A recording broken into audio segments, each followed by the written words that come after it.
मुंबई महाराष्ट्र की सबसे बड़ी खबर में आज आपका यहाँ पे स्वागत है। एक तरफ भयंकर बरसात से हो रहे हैं बड़ी घटनाएं, तो दूसरी तरफ देखा जाए घटना देखने को मिल रहा है। मुंबई में 4 बच्चों का अपहरण हुआ है। एक ही दिन अलग अलग घटनाओं में करीबन 4 बच्चों के अपहरण के मामले में बताया जा रहा है अज्ञात आरोपियों के खिलाफ रबाले पुलिस स्टेशन में मामला दर्ज किया गया है।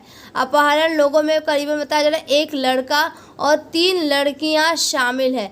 चूँकि चारों नाबालिग है इसलिए अपहरण का मामला दर्ज कर लिया है और उसके बाद आगे की जांच रबाले पुलिस अभी भी कर रही है। तो आम जनता सावधानी बरते और सुरक्षित रहे।